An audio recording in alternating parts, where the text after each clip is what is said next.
A day after Donald Trump declared a Holy Land finally at peace, in Gaza City, the guns have yet to fall silent. Echoing through the ruined Shejaiya neighborhood, violent clashes between Hamas and rival clans. And nearby, in Al-Ahli Hospital, the sounds of new grief, so constant for 2 years, now piercing the ceasefire. It was never a peace plan, it's a trick, she says. A father and his young son killed by Israeli fire this morning. Relatives said they'd gone to check on their house. Israel says they approached military positions and were warned. 6 people killed in 3 such incidents today. He hadn't settled yet, hadn't even set up his tent for his children. He couldn't. He didn't get to reach his home yet, didn't reach his doorstep. Where is the safe zone you speak of? In Tel Aviv, more fractures in the ceasefire deal. Israeli hostage families demanding the bodies of their loved ones be brought home. So far, the remains of only 4 of the 28 dead hostages have been returned, with Hamas promising to hand over 4 more tonight. The International Committee of the Red Cross saying finding the bodies in Gaza's devastation could take much more time. Right now, there's a violation of the agreement, and we demand of the Israeli government, and we demand of everybody involved, especially the US and the Arab countries that vouch this agreement, we demand them to take action. Israel's action, announcing it would depart from the terms of the deal, keeping the Rafah crossing with Egypt closed tomorrow, halving the daily number of trucks into Gaza through the Israeli crossing from 600 to 300. That will, once again, punish Gaza's poorest. The markets have been restocked, prices have tumbled, but for many here, they remain unaffordable.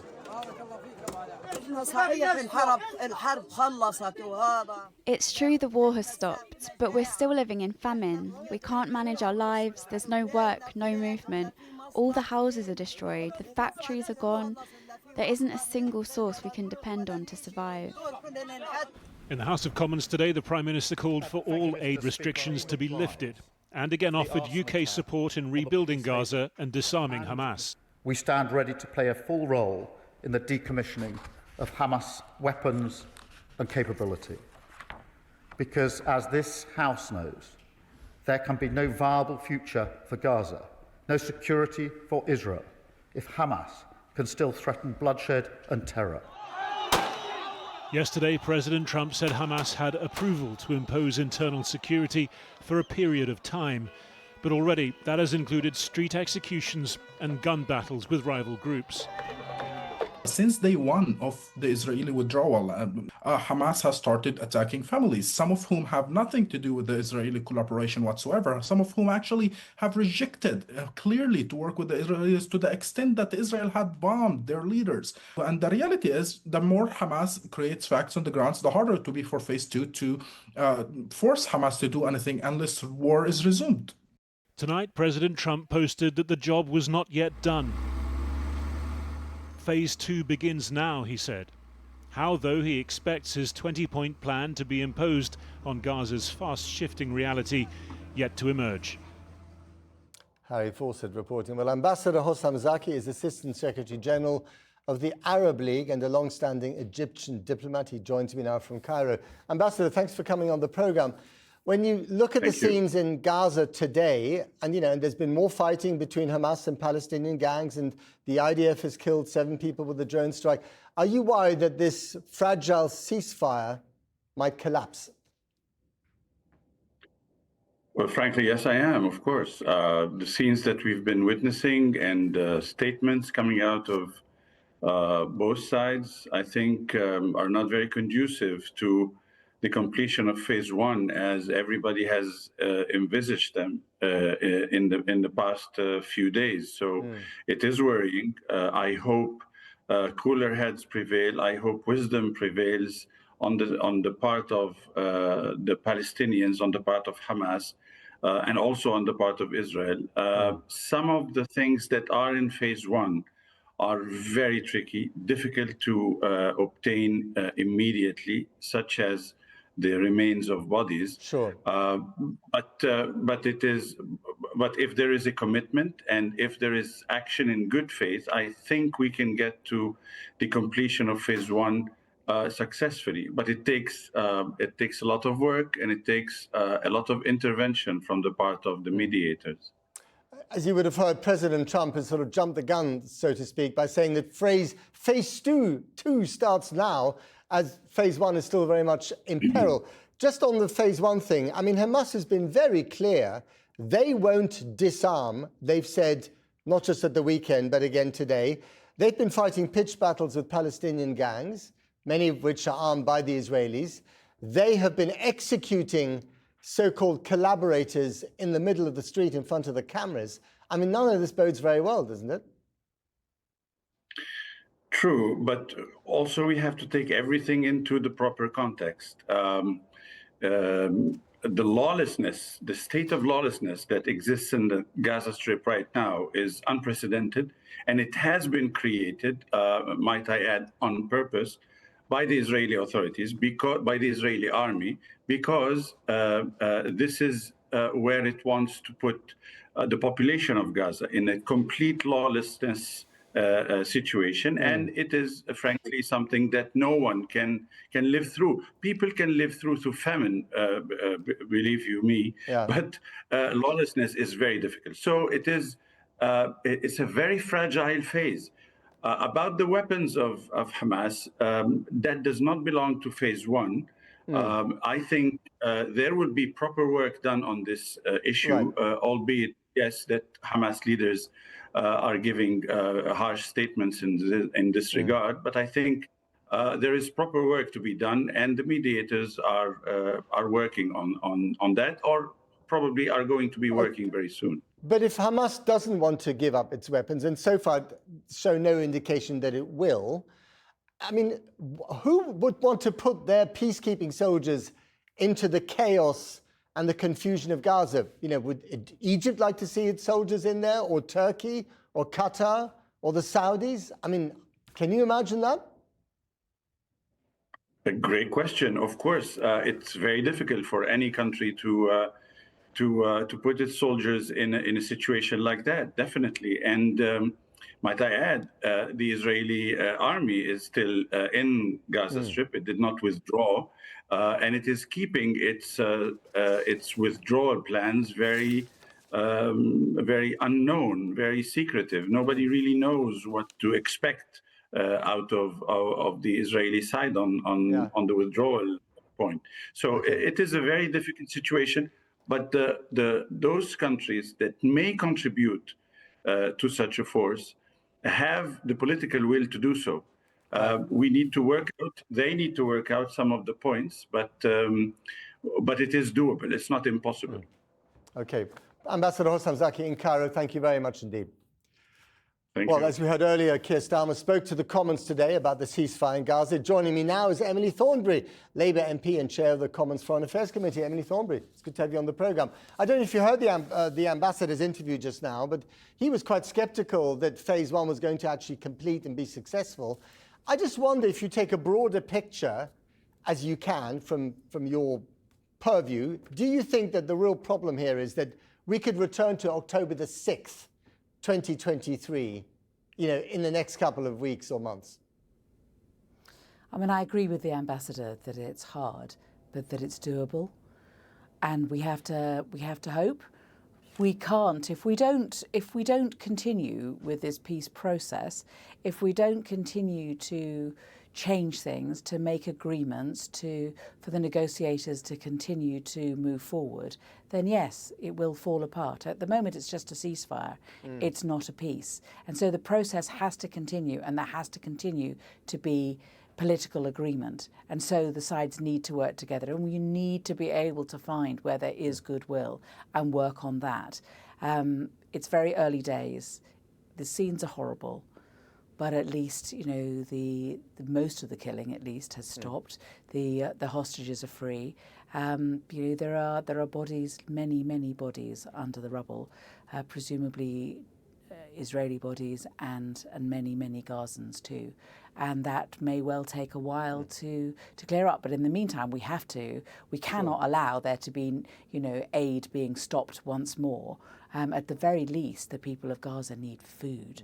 And then there needs to be a process gone through to be able to find some security and then move from there. But on that process, I mean, people have likened this to the Belfast moment of the Good Friday Agreement, or indeed the Oslo Accords in 1993. But in both those cases, the United States was an honest broker, and there were people to speak to. I mean, who does one speak to on the Palestinian side? Hamas is not allowed to be spoken to. Palestinian Authority has been disqualified. The one man who might have a dialogue is still in jail, and the Israelis won't release him. So it's missing quite a few components, this peace process, isn't it? Well, yes and no. I mean, I think also, the Qataris, the Turks, the Egyptians have connections within Hamas. It's, nobody says that they don't. And Hamas is a very broad organisation. Obviously, so should they be involved in some kind of peace process? No. Hamas? I mean, I don't think that they should directly be involved. But, as I was going on to say, the Hamas was running the Strip for a very long time. And I suppose, one definition of Hamas might be people who were running local authorities or, street cleaners or people in the hospitals. I mean, are they meant to be Hamas? I mean, they're employed by Hamas. They were part of the Hamas establishment. I mean, clearly that would be unfair to assess it in that way. Go on. There's a bigger question, though, isn't there? Which is that our government, has recognised a Palestinian state together with our European friends. Yes. There is a pathway to a Palestinian state in the Trump plan. Yes. And Prime Minister Netanyahu has ruled out a Palestinian state in Hebrew and in English repeatedly, while President Trump, when asked about this yesterday on Air Force One, shrugged his shoulders in typical Trump style. That's a problem, isn't it? Nobody says that there aren't problems. I mean, there are many, but how do you solve problems. this problem? You've got to hold out some kind of horizon of dignity and self-determination to the Palestinians, don't you? Yes. How do we do that? Yes, so there has to be a pathway towards peace. So the international community has been pretty clear about what it is that it wants, and it is working towards it. It is difficult. We need to continue to have the heft of the American president in order to make sure that these plans are put in place and are pushed forward. And there will be opposition to it, of course there will. And there needs to be more work done with the Palestinian Authority. It needs to be it needs to be in a healthier state than it is at the moment in order to be able to play a proper role in the future of Palestine. I hear what you say about Barghouti, and I agree with you. There may well be people who continue to be held in Israeli jails who may well be part of a future peace. Just one final and very brief one, if I may. I mean, yesterday the whole world turned up and was kissing President Trump's ring, who admittedly had a big success. Was there a bit cringeful watching all these world leaders turning up and it's all about him? You have to get past this. You have to say, we have to do anything and everything that we can in order to find a peace in Gaza, in order to find justice for Palestinians.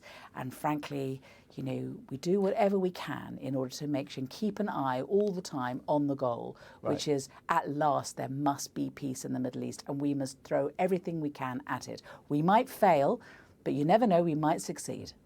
Sounds like you've got past it already. Emily Thornberry, thank you very much indeed.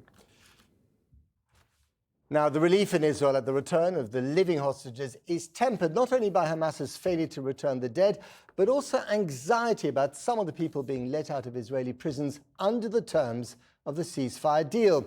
More than 2,000 Palestinian detainees and prisoners have been released to the joy of their loved ones in the occupied Palestinian territories.